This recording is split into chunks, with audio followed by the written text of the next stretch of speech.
আসসালামু আলাইকুম, সবাই কেমন আছেন? আলহামদুলিল্লাহ, আপনাদের দোয়া আমি অনেক ভালো আছি। আজকে আমি রান্না করব ডিমের কিমা।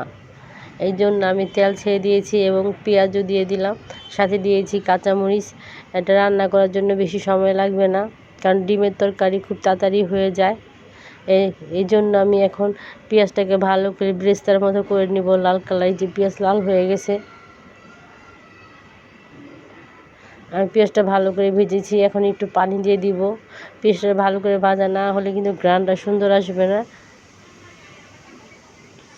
এখন আমি দিয়ে দেব সামান্য পরিমাণ আদা, কারণ আমি 2টা ডিম দিয়ে আজকে কিমা বানাবো।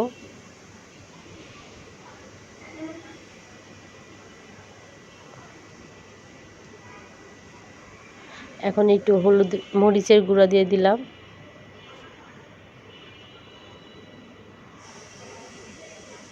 হলুদের গুঁড়া খুব অল্প পরিমাণ দিব, কারণ যেহেতু আমি ডিমের কিমা করব এখানে।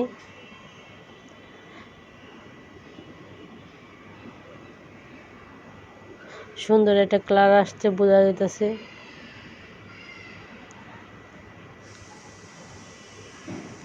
এখন আমি দিয়ে দিব গরম মশলা, এলাচির গুঁড়া,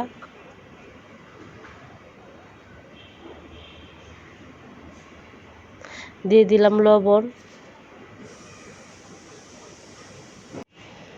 লবণ দিয়ে এখন আমি ভালো করে মশলাটা কষিয়ে নিব।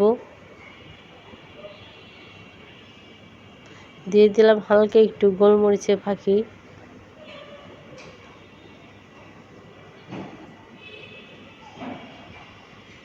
আমার মশলাটা কষানো প্রায় শেষ। এখন আমি 2টা ডিম দিয়ে দিলাম।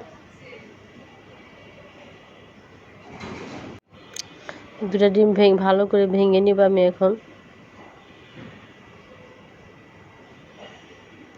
এভাবে যদি ঝটপট খেতে চান, রান্না করতে ভালো না লাগে, তাহলে এইভাবে আপনি কিমা রান্না করে খেতে পারেন। ডিমের কিমা ভালো লাগবে, তবে বাচ্চাদের বেশি ভালো লাগবে, কারণ বাচ্চারা তো ডিম পছন্দ করে। ডিমের কিমাটা পছন্দ করবে, কারণ ঝালটা কম দিয়ে রান্না করব। এই যে কিমা আমার প্রায় কষানো হয়ে গেছে, তেলও উপরে চলে আসছে। মনে হচ্ছে না মুরগির মাংস কিমা, আসলে না, এটা হলো ডিমের কিমা, কিন্তু মুরগির মাংসের মতোই লাগে।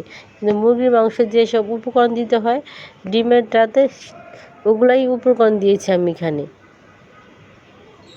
এই পুরোপুরি আমার কমপ্লিট রান্না। এখন আমি একটু জিরা ফাঁকি ছিটিয়ে দিব।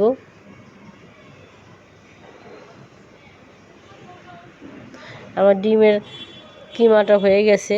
সবাইকে আসসালামু আলাইকুম, অনেক অনেক ধন্যবাদ আমার ভিডিওটি দেখার জন্য।